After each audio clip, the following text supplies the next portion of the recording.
Everybody, can I get your attention, please? I'd like to introduce you our next speaker for this month, which is Dr. Vallad. As you all know, Dr. Vallad is our Associate Center Director. You don't have to tell that. He's also a resident biotechologist, of course. Dr. Vallad grew up in Homestead, Florida. And then decided he was going to move as far away from Homestead as he could. So went to school in North Dakota, where he got his master's degree, then got his PhD from Wisconsin, and then figured Florida's not that bad, so I'm going back to Florida.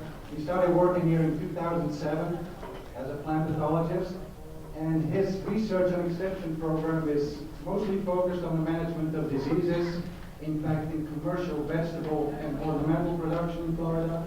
But he's more recently has expanded into looking at alternative crops such as pomegranates and hops.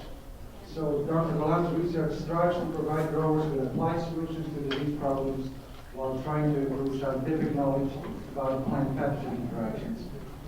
So Dr. Vallad will discuss some of his successes, some of the challenges he's been facing, and how his future program will look like. Gary, take it out. All right.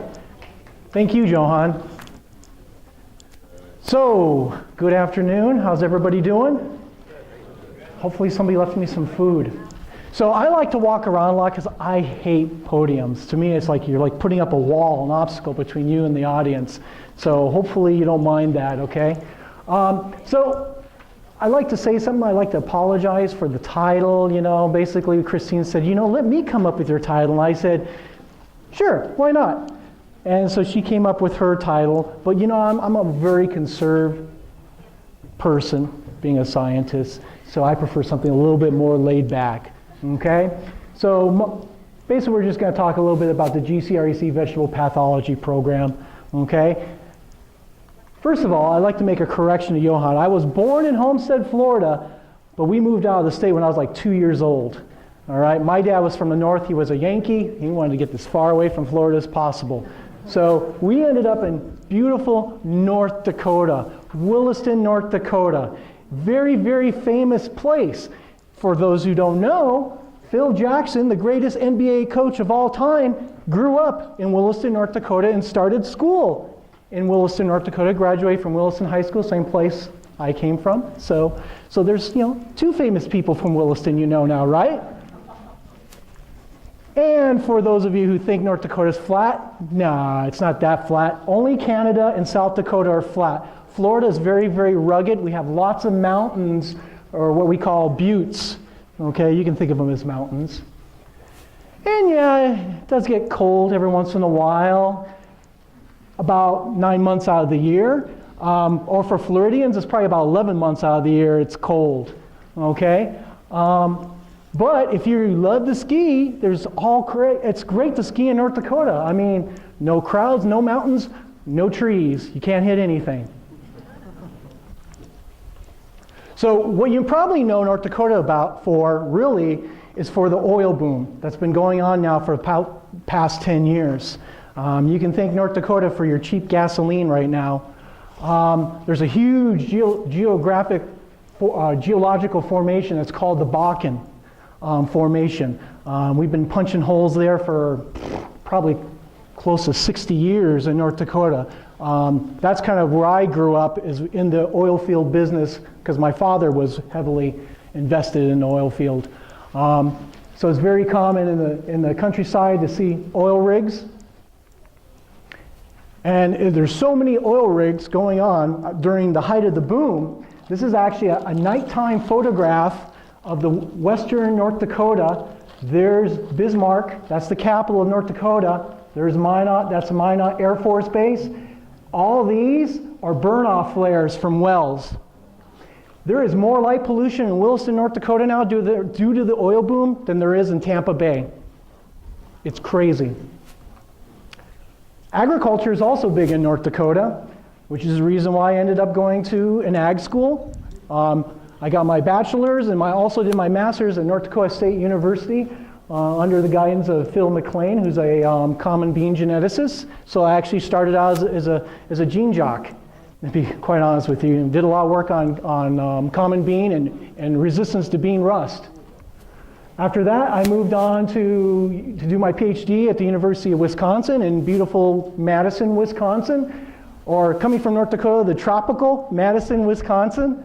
Got my PhD in 2003 under the tutelage of Dr. Bob Goodman, who's now a Dean of Research at Rutgers University. And actually there, I actually worked on organic soil amendments and systemic acquired resistance in vegetables. After that, I moved out to lovely Monterey, actually Salinas, California, but Monterey looks a lot prettier. And I couldn't find any nice pictures of the USDA ARS station in Salinas. That's where I worked with UC Davis, with Krishna Subbarao. And I did a lot of work on soil-borne diseases, but mostly verticillium wilt and lettuce production. Lettuce production in California and Salinas, in Monterey County alone, is $1 billion industry. Just lettuce. That's not including strawberries. So along the way, I picked up a lot of luggage, specifically a family. No, I shouldn't say that. But we kind of accumulated some kids along the way between me and my lovely wife, Susanna. We started with Lucas in North Dakota. We came up with Alyssa in California. And Ethan was the youngest addition right here in Florida. So just like his father, he's a Floridian. And if you're not finding, if I'm not working, which if you ask my wife, she says is all the time, I'm probably at a softball field with my daughter or coaching either baseball or other things with my youngest son. And I was heavily involved with Boy Scouts and Cub Scouts with my son all throughout his childhood. So, but now we gotta get onto some serious business here. Because a long time ago in a galaxy far, far away, we went to IFAS. And so we'll start off with the Pathology Wars, Episode 5, the Vallad Lab Strikes Back. So I came to IFAS in 2007, and basically my goal is to bring a applied research program that focuses on grower issues and looks for solutions. Basically, I'm here to find tools that the growers can use to solve their disease problems. So of course, I couldn't do any of this without a huge team. Right? It's all a team effort. And you know, this is the Vallad Lab. There's been a number of members who are not here from time ago, and I'll kind of briefly bring up their names as we go through.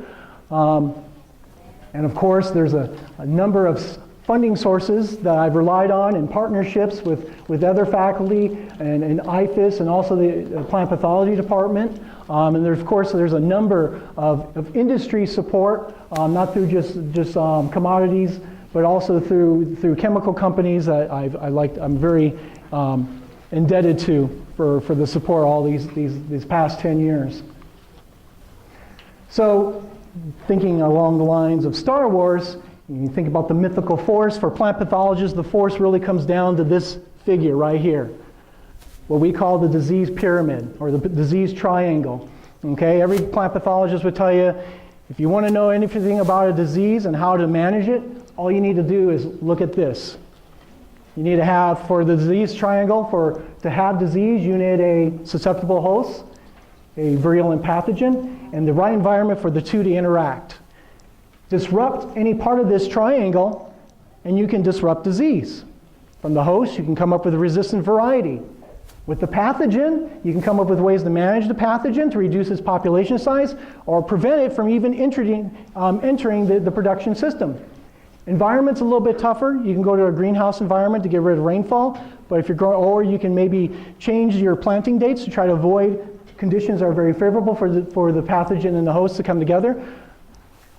But those are the things that we look at for managing disease. And so what you're going to see is this theme throughout the rest of my presentation.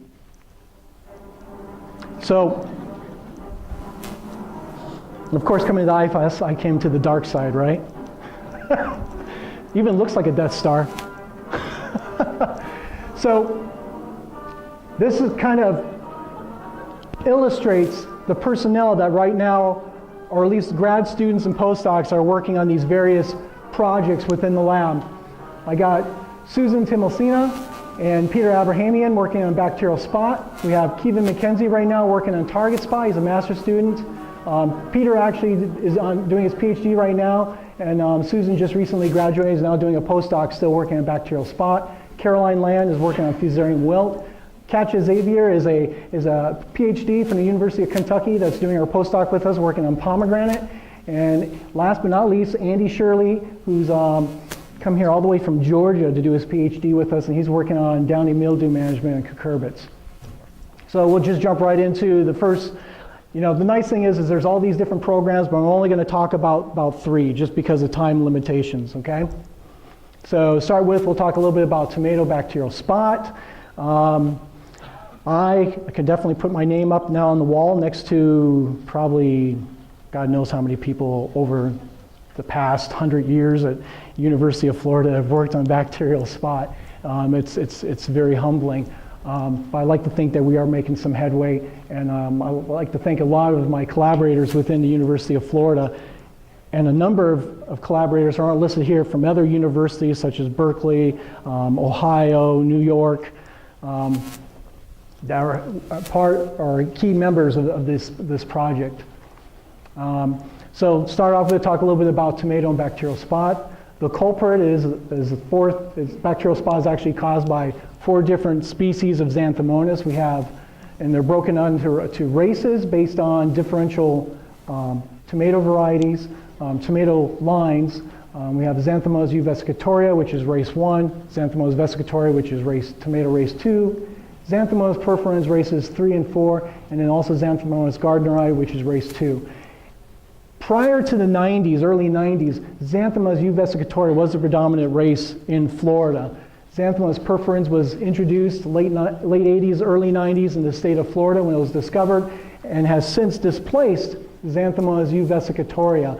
And this kind of is a common trend that we've seen. That is that there's been huge changes in pathogen populations over time, and these have had huge implications not just for commercial production, but also for breeding efforts to try to develop varieties with resistance to these pathogens. So, other thing about Xanthomonas in Florida is it's actually the perfect environment for this disease because it has a requirement for high humidity, rain dew, is easily splash dispersed by rain, easily spread farm operations from touching wet residue that's contaminated with the bacteria to spread it around, especially during tying operations and staking operations.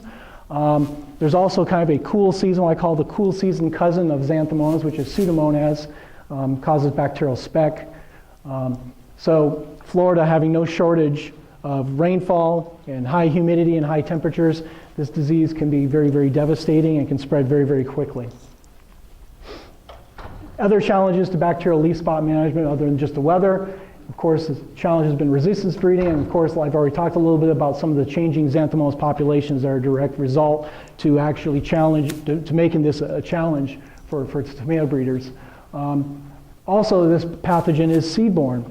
So we have 2 areas here where movement is quite possible and happens frequently.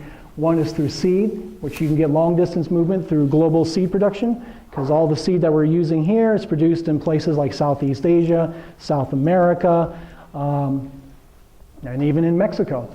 And also you have regional spread through the movement of transplants. Also, we have widespread issues with tolerance or resistance to certain bactericidal compounds as well, which also makes this a very challenging disease to manage. So, a number of years ago, Susan Timosina joined my team with me and Dr. Jeff Jones up in Gainesville. He started out doing his master's, and this is actually part of his master's project. First thing we want him to do is actually go out and do a survey of the strains throughout the state of Florida. So, and this is actually following on the heels of a previous survey that was done by Dr. Jeff Jones' lab, where he collected 377 isolates. Susan went out throughout the state and actually collected another 175 strains throughout the state. So the original population that Jeff collected, you can kind of see the breakdown here. We found, and this is kind of carried through the last one, is that we found no evidence for Xanthomonas uvesicatoria, been totally displaced by races 3 and 4, which are Xanthomonas perforans. But what's really interesting here is, at least in 2006 and 7, you can see this 1-to-2 ratio race 3 to race 4 versus when we went out and collected the 175 in 2011 and 12, you can see it totally shifted over entirely to Xanthomys perforans, race 4. Race 3 we could not find any longer. The other thing that was pretty consistent as well is in 2006 and 2007, also 11 and 12, pretty much all the strains that we collected were all tolerant to high levels of copper, okay? Which is the main fungicide that's used for managing bacterial diseases in the field on pretty much on tomato. We also found some levels of resistance to streptomycin, very low in the 2006 to 2007 survey, only 20 out of 377, but this had rapidly increased by 2011 and 2012. And as a matter of fact, of these strains, 86% of the strains that we actually collected from transplant houses were streptomycin resistant, even though when we talked to the transplant growers, they basically claimed saying, hey, we're not even using streptomycin, so where are these resistant strains coming from? So what we decided to do is to take a different approach to trying to look at these strains, and this is something that's, I'm sure, is becoming way more prevalent, almost regardless of what you're working with, and that is the fact that whole genome sequencing technology has gotten really cheap. I wouldn't say super cheap, but cheap enough for sequencing the genomes of bacteria. Basically, we're at the point now where we can sequence a strain of Xanthomonas for about 80 bucks. Okay? That's really, really incredible, and it's only going to get cheaper. Okay? And this is really changing a lot of things in how we approach plant pathology, especially with Xanthomonas, and this would be a great example of this. So what we decided to do is we actually went in and took representative strains that we had collected, plus strains that Jeff had collected back from 2011, 2012, and we decided we're going to go through and we're going to sequence all these strains. Based on that, we did some phylogenetic analysis, and what this here just represents is a tree based on 6 housekeeping genes within the bacteria, and then what we actually have here is our typical Xanthomys perforans that's been fully characterized, and then we have Xanthomys uvesicatoriae down here. And what we found immediately is that you could break these based on polymorphisms in the different within the different housekeeping genes. You could actually break these strains into 2 separate groups. Okay, and then subsequent work looking at some of the what we call core effectors, that is differences in the genes that make the pathogen a pathogen, that actually control virulence of the pathogen. We could also see this breakdown into 2 groups. And interestingly, when we started looking at some of these alternative alleles, alternative versions of these genes, we found that these genes actually come from Xanthomys uvesicatoriae, which actually gave us a huge amount of evidence that there's actually genetic exchange occurring between Xanthomys perforans and Xanthomys uvesicatoriae, which is extremely interesting.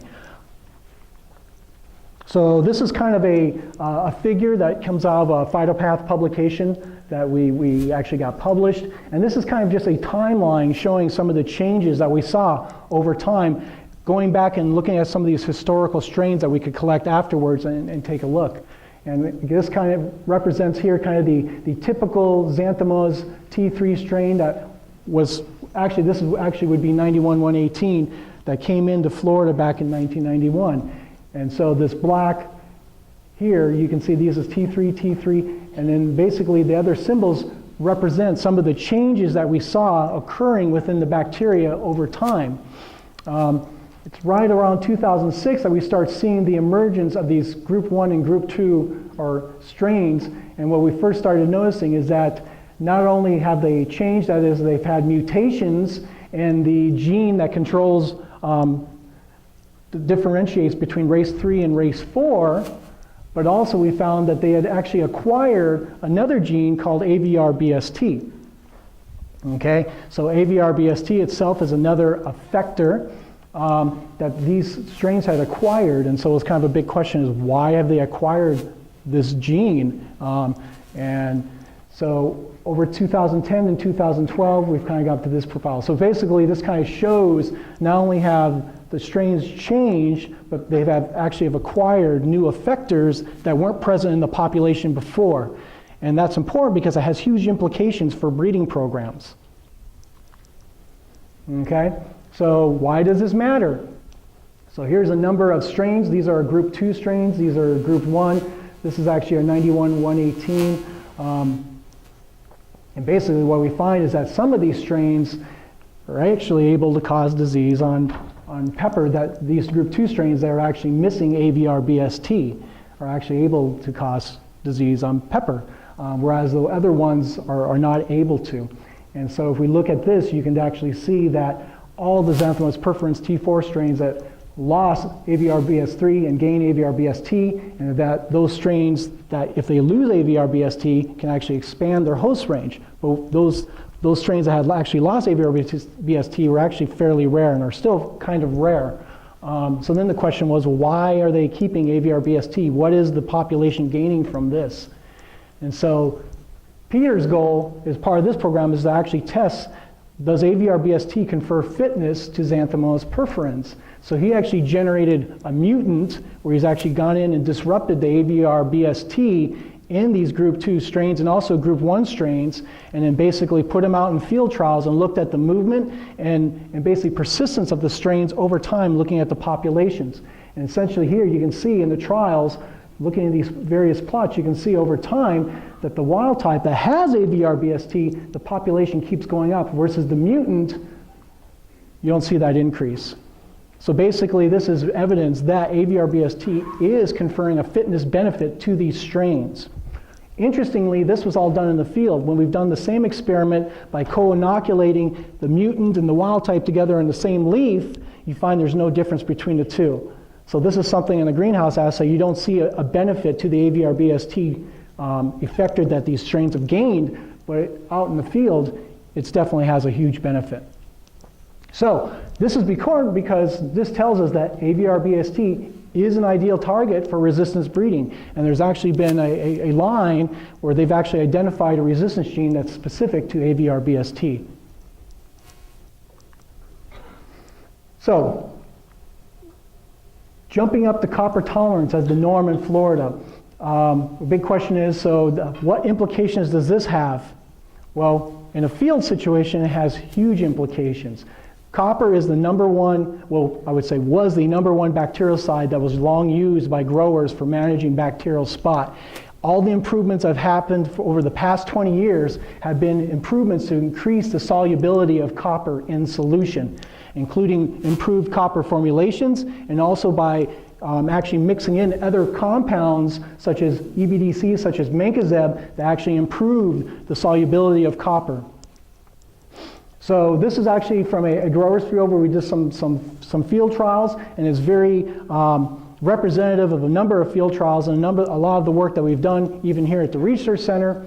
So down here is our non-treated control plots out in this commercial field. We had a non-treated and a water treated where we just came and sprayed with water, right? Because whenever you're applying a fungicide, you're delivering it in water, okay?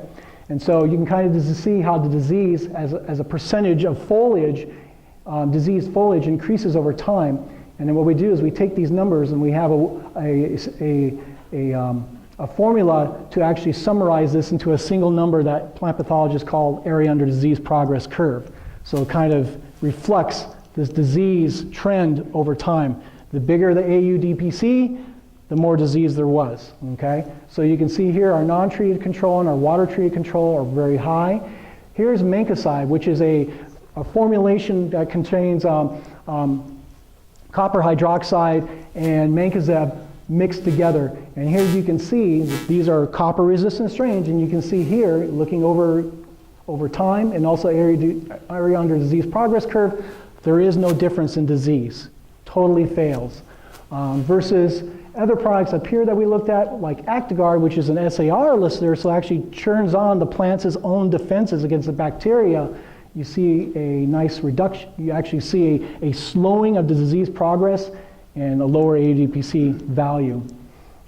Interestingly, we actually, in this trial, we actually included a streptomycin because the strains out in the field at the time were all strep sensitive, and that actually had the greatest reduction in disease. However, this is strictly off-label. It's just for research purposes. And then also we took Actiguard and actually tank mixed it with Mancocide, and here it's really interesting. You can see you actually lose efficacy from Actiguard by adding in the copper.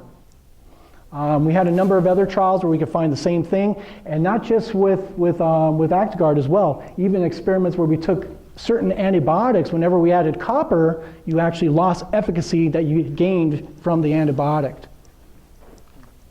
So here's basically a nice picture showing this. So here's our Mancocide.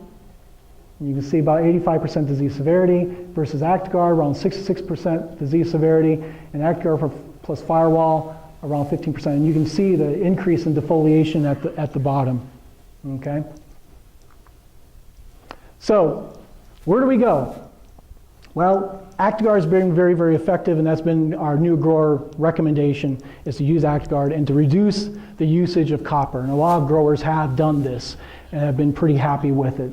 A lot of them still use copper at the end of the season because they have huge issues or huge concerns over Erwinia, which causes a sour fruit rot, okay? Erwinia fruit rot.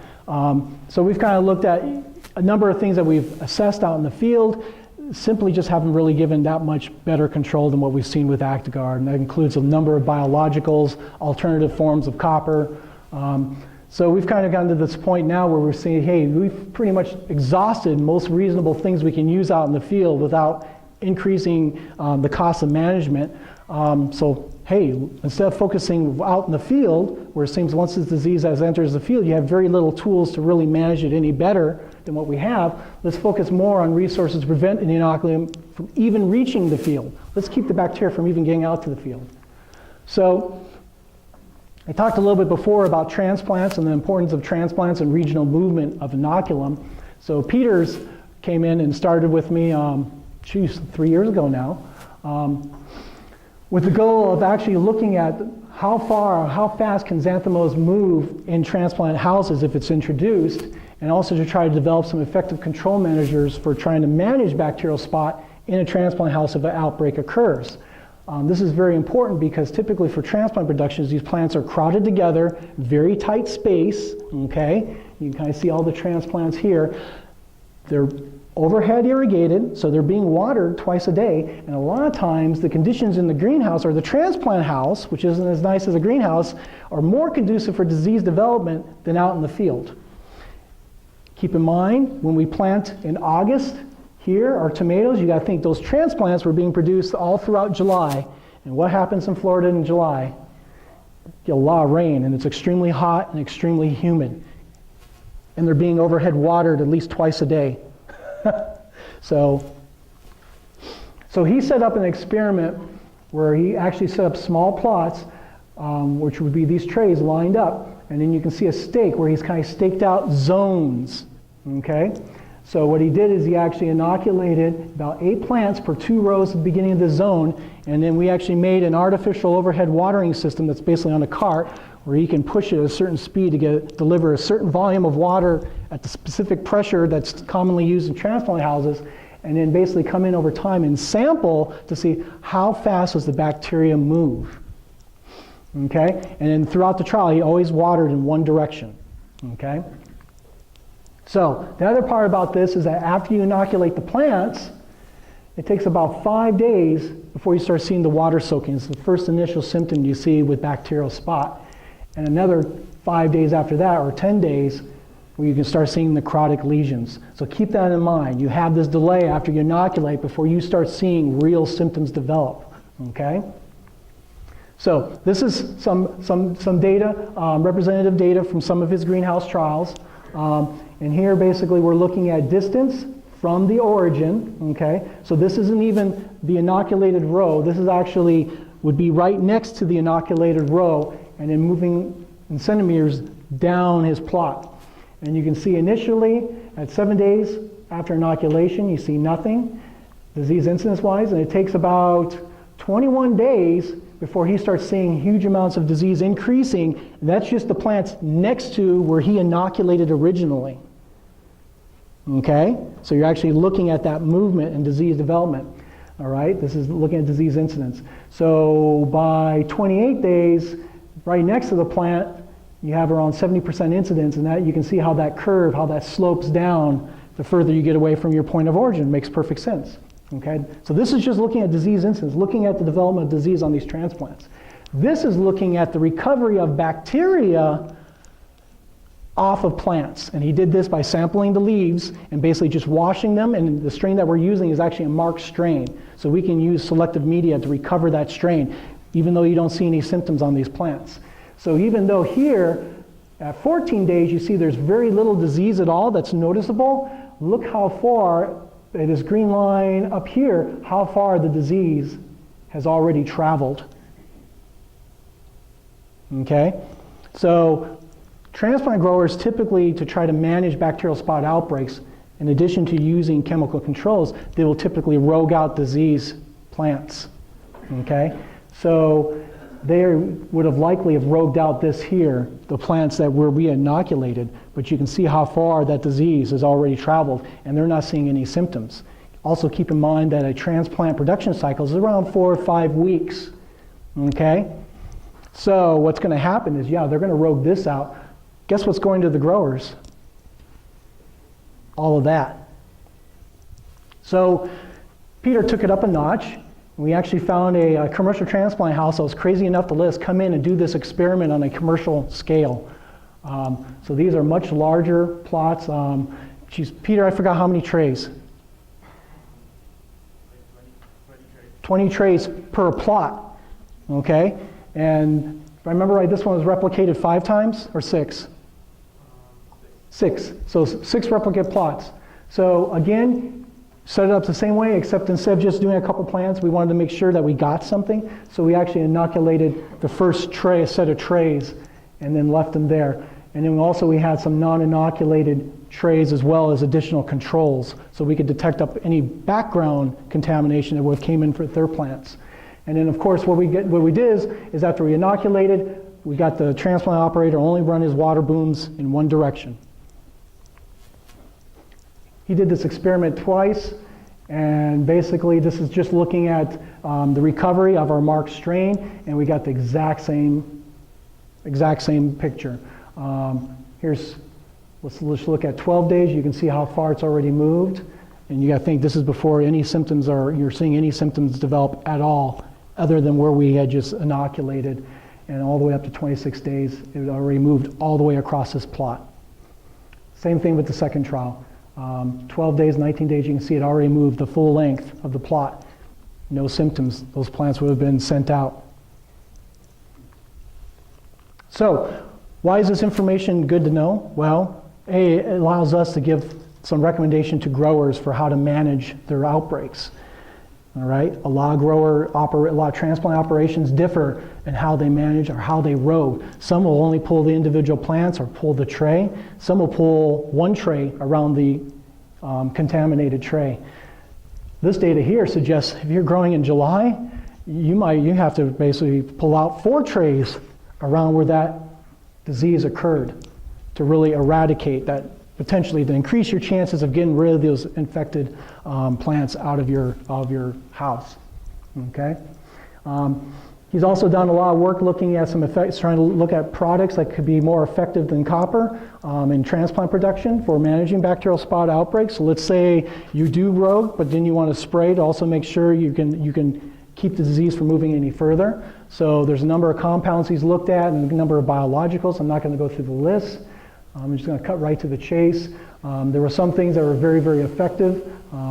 Here's our non-treated control. This is actually Koch 3000. Very interestingly, at least in the transplant house, it actually doesn't work. It works pretty well. In some cases, it works statistically, was statistically effective, and in other cases, it wasn't statistically different from the non-treated control. Then we have products like ActGuard that worked pretty consistently throughout. And then we also had products that were kind of variable. In this case, like Innova, this is a proprietary compound. It worked great the first time. Still worked the second time as well. And then we had products like Quintec, which is actually labeled, actually they just pulled the label. Worked extremely well, except there's a lot of phytotoxicity associated with it on seedlings, so we stay away from that. And the other product that was very, very surprising is Queva. And Queva is essentially it's a copper soap. Really, it's only like 8% copper in this formulation. And interestingly, at least in these transplant trials, it worked exceedingly well. The funny part is, well, I'll get to that. And this is kind of some pictures of those transplant treatments from his trials. So you can see the amount of yellowing on these plants from disease and this non-treated control versus Actigard. Here's a Koch plus Tannos, and you can see the Cueva as well. So Cueva actually worked really, really well, which was kind of surprising to us because we've actually also trialed it out in the field.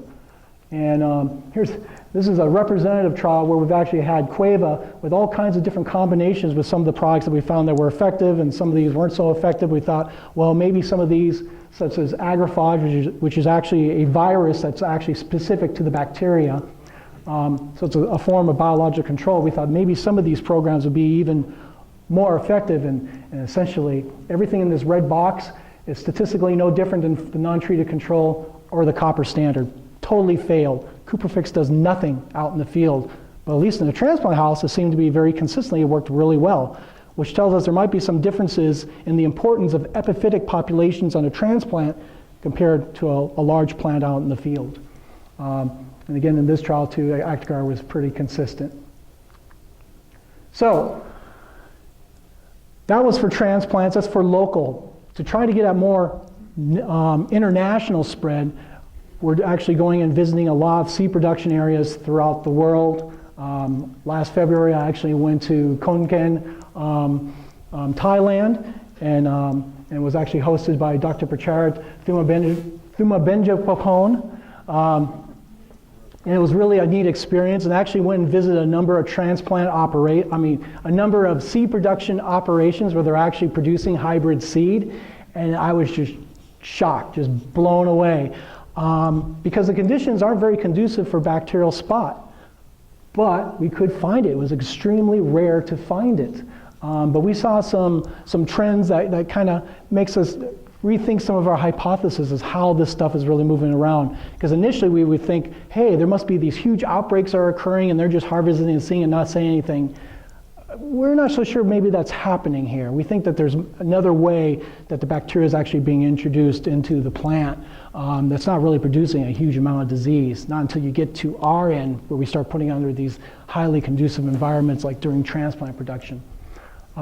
So anyways, I went to Thailand. Dr. Jeff Jones has made a trip to China. Sally Miller, who's up at Ohio State, she's also going to China. We're looking for ways to collect some seed in South America. We already have a collaborator in Brazil who's going to be sending us some strains. And also we're looking for opportunities to go down to Chile. So what we're trying to do with all of this, and this kind of goes back to the whole genome sequencing, is to develop a genetic fingerprint for these different regions. Trying to get bacteria out of seed is not trivial. It is a major pain in the butt. You're looking for a needle in a haystack. And unfortunately, you don't really know the size of the needle. You don't really know the size of the haystack because you're talking lots of millions, tens of millions, if not hundreds of millions of seed. So, and typically when they do testing, they're only going to come in and pull 30,000. A lot of work has been done looking at PCR. We've got some projects right now where we're trying to look at doing a specific PCR that can differentiate between dead and live cells. We're going to try that. But otherwise, it's kind of dicey. So instead of trying to chase that, except where we have opportunities where we know there's an issue with a specific seed lot, working with the seed companies as well, we've decided to take the approach of just collecting these strains from these regions to develop this fingerprint so then you can trace potentially where strains are coming from. Interestingly, to date, the places we've actually gone and surveyed, we have not found any T4s except in Florida.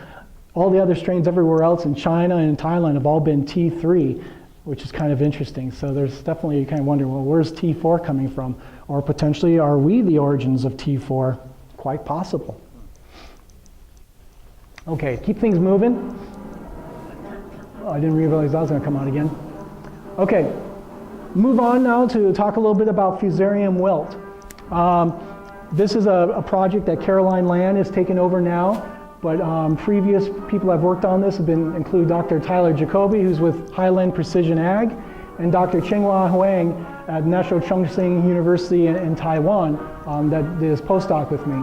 Of course, a number of UF collaborators, including our own Nathan Boyd, Sam Hutton, Zhang Fei Guan, and of course now Johan as well is getting involved in this. So, situation, we've had big changes in our fumigation practices. We used to rely very heavily on methyl bromide. That went away because it is a ozone depleting substance.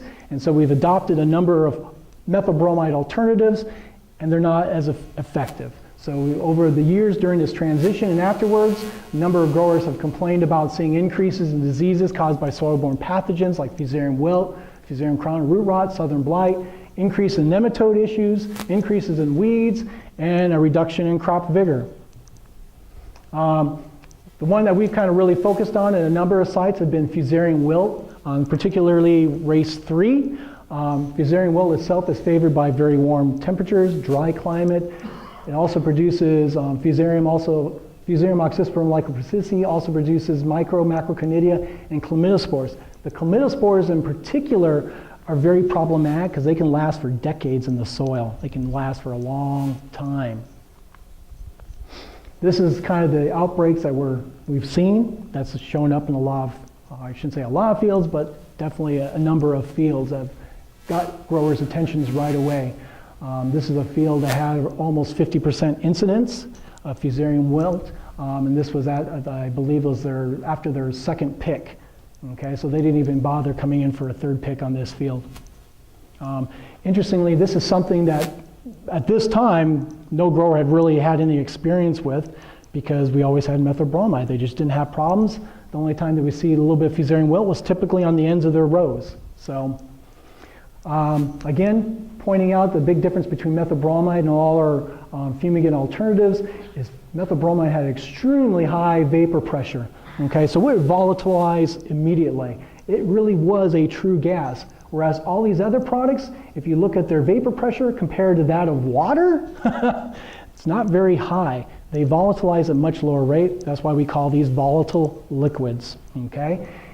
If you start pulling plastic around these beds, what we started noticing is that you start having all these roots that were coming out the edges of the bed. So essentially, in between that and going in and making collections and actually assaying for Fusarium from edges of these bags and doing buried bag assays, we very quickly learned is that the fumigant just isn't getting to the edge of that bed. We also went in and did some trials where we did some methyl bromide rescue trials. So we actually went into fields where they had outbreaks of Fusarium wilt, like I showed you before, and then came back in with and put out strips of methyl bromide. In this case, we did a 50-50 rate of methyl bromide with PIC and also a 67-33 formulation with chloropicrin. And you can see these fields, these strips here look great compared to our PIC chlor 60 standard. Okay. Again, we saw with the two methyl bromide formulations, we saw a huge reduction in disease incidence compared to the PIC chlor 60 and a statistically significant increase in yields. Okay, so basically that shows us that, hey, if we had methyl bromide, we wouldn't have this issue.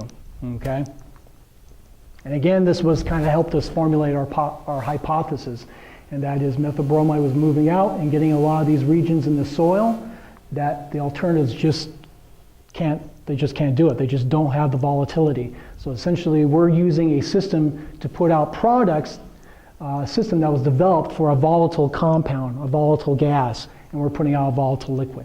So the idea was, what if we came in and put supplemental to make this fumigation look more like this? Can we move the pick to the outside to pick up those tuck areas in the bed? So we came up with using a Yetter system, using these Coulter rig to actually come in and lay the methyl bromide along the sides of the bed underneath the tuck. Okay? So these are actually coming along the bed after it's already been pulled and putting it out underneath of what will become the tuck once they lay the plastic on top. And this was the result of one of the early trials. So this side here received the supplemental chloropicrin, and this side here did not receive the supplemental chloropicrin. The supplemental chloropicrin, but all this field received the same amount of PIC chlor 60 in the bed. So you can see a dramatic change. Kind of looks like what we had with the methyl bromide pictures, right? So this was great. So this kind of told us we're on the right direction. Caroline, a lot of this was all Tyler's work. Caroline joined us, and so what Caroline's role in this is trying to help us refine the system. For example, if we're putting out additional pick along the edges of the bed, which typically it's around 150 pounds, okay, so it's about 50 pounds extra per linear foot of bed, or linear acre of bed, it would be per bed. That's a huge additional cost to the grower.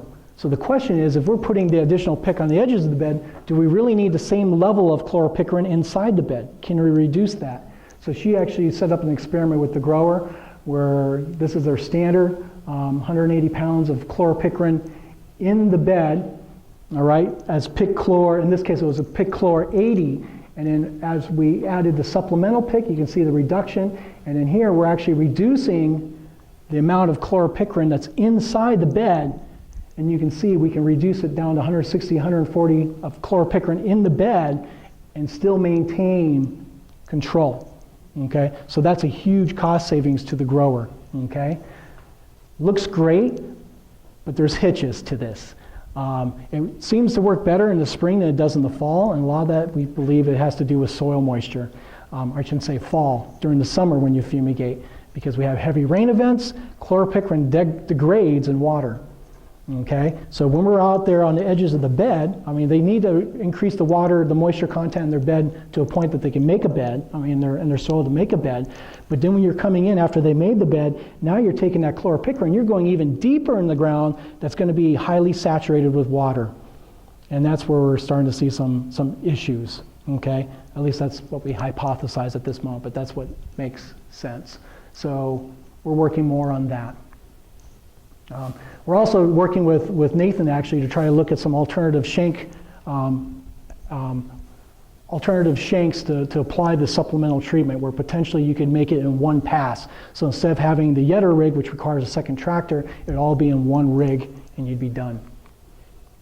Caroline's also doing some, we're going to be starting to do some work and trying to look for some culture practice, try to augment our soil fumigation. That is practices that we can use in the field in between growing seasons to try to further reduce fusarium populations.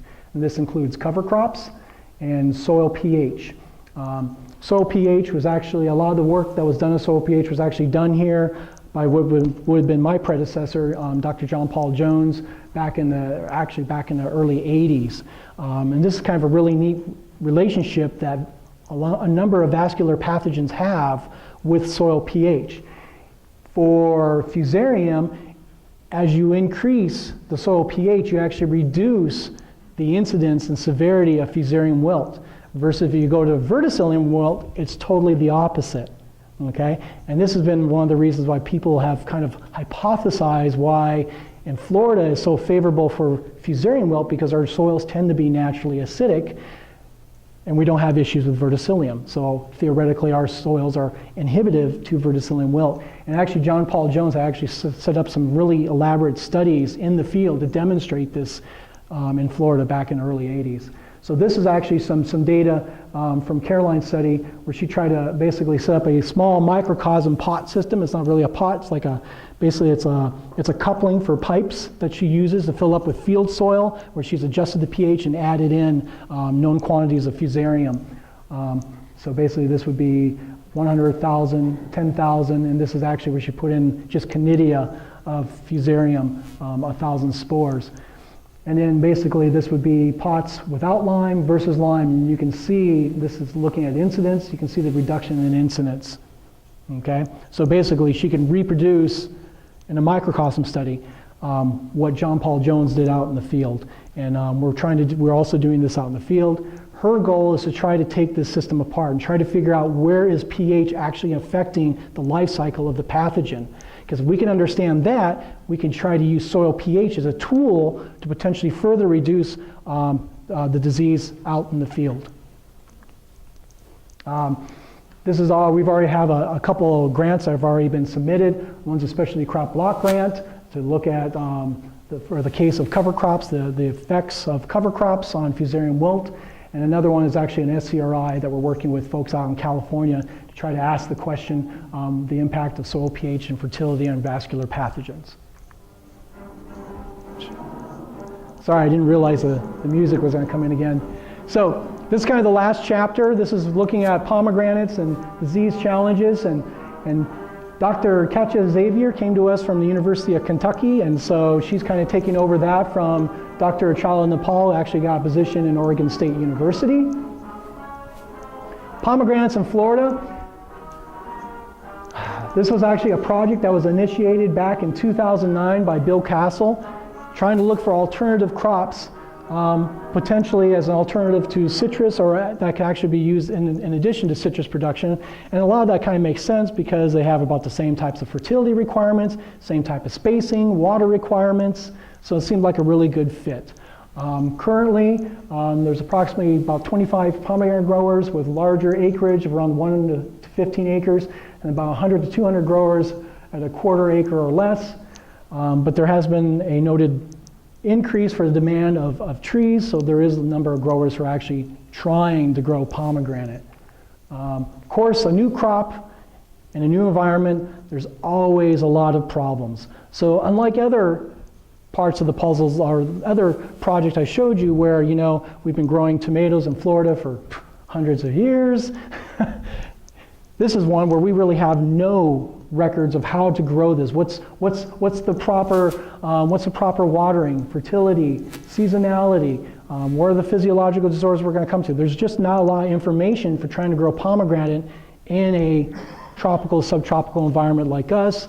There are some large production areas over in India, so that's been a really good resource, but Florida is pretty unique even compared to India.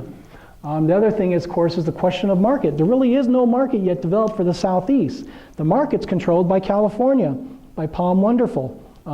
Okay? So, and of course, they don't want any more competition. They would rather us stay out of the game. Okay?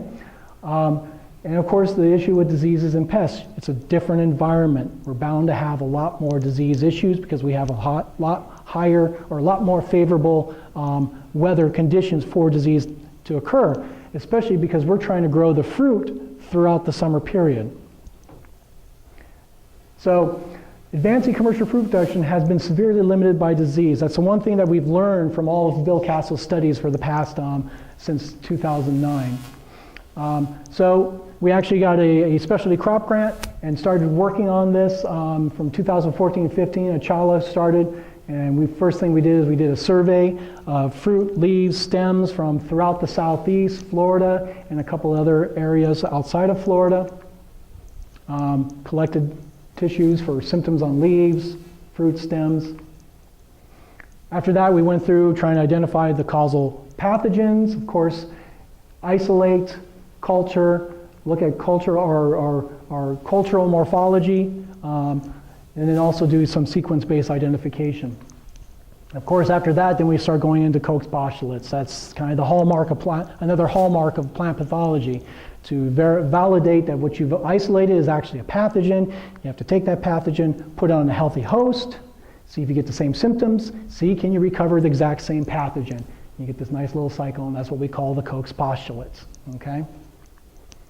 So, based on things that we've isolated and based on validation through Koch's postulate, we've identified that we have issues with 2 species of Colototricum that cause a stem tip dieback, leaf spots, lead to rapid defoliation of the trees during the summer months.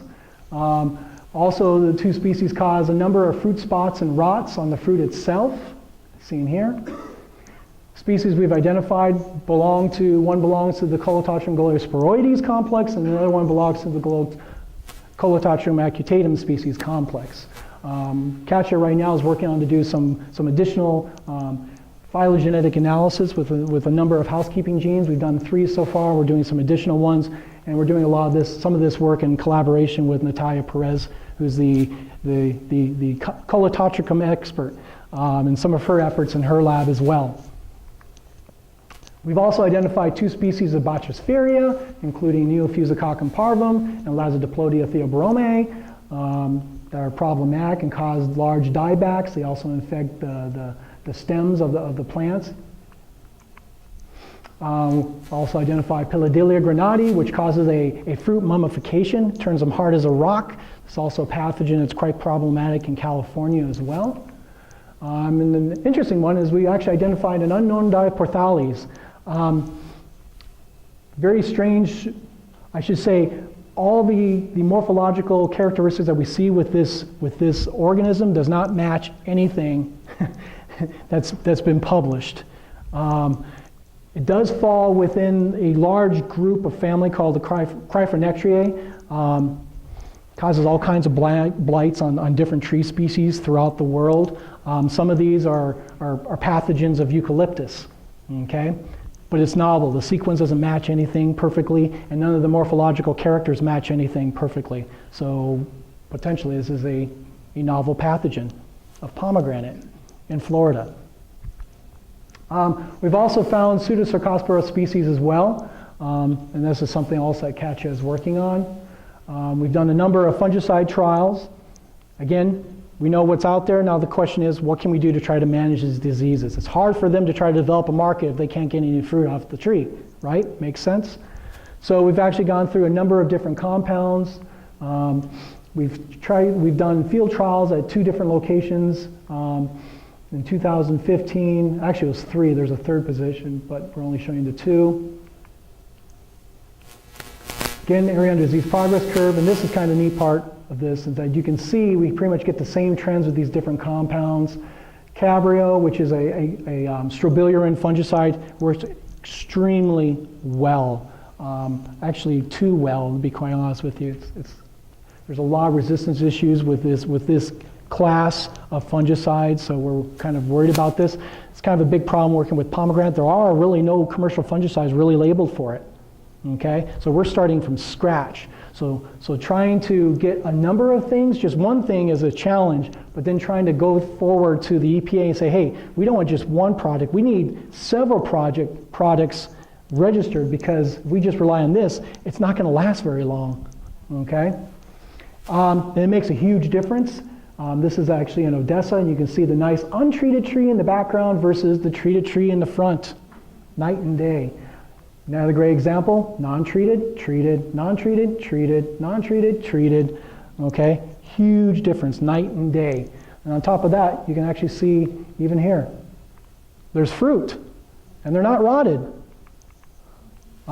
which is great. This is what they need. So the other thing we kind of worked on as well this last season and this season is trying to look at timing. When do you apply this, all right? These original trials, before I showed you, we were pretty much applying these products on a calendar schedule throughout the entire season, okay? Now we're trying to ask the question, when do you need it specifically, okay? So we actually did some preliminary work, but we actually went in and recovered flowers from pomegranates in different areas. Why do we go after flowers? Well, for many tree species, starting your applications at bloom is critical to management. Specifically, Colototricum on citrus is a great example, but a number of other tree species, exact same thing. So we wanted to say, hey, is this the same issue for pomegranate? And the answer was yes. We could pretty much find every one of those pathogens already present inside of the flower buds. They're already there, okay? So what we did after that is we came up with a couple different schemes, and I'm just going to focus on Maravon down here, which actually has pyraclostrobin, the active ingredient we really like. And you can see these up here. This is a calendar application throughout the entire season. This is starting at bloom, and these are different schedules, but they all have at least 2 applications at bloom at different rates, and then these are 2 rates after bloom. And you can see a day and night difference between amount of disease and also the amount of diseased fruit. Yes, at bloom application is critical to managing disease. So we feel like we've made a lot of progress. And the big question is this going to lead to a viable market? I don't know. As a plant pathologist, that's outside of my area of expertise. My goal is to provide the tools. It's up to the growers to develop the market and work with IFAS to try to identify those markets.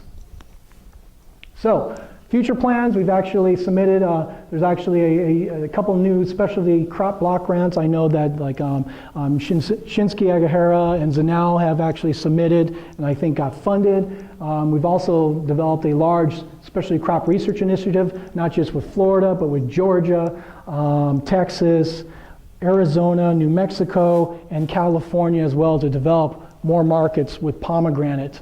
And of course, Palm Wonderful wasn't very supportive of that grant. So with that, again, I'd like to thank my team. I couldn't do any of this without them. They are the workforce. I just talk a lot. That's really what it comes down to, and write a lot, and run away from Jack a lot. So, the end. Thank you, Terry.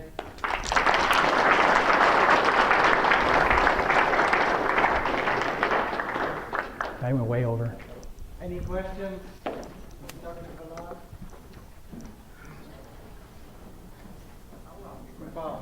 Okay, you made me listen to your phenomenal long talk, so I have to ask you. Good.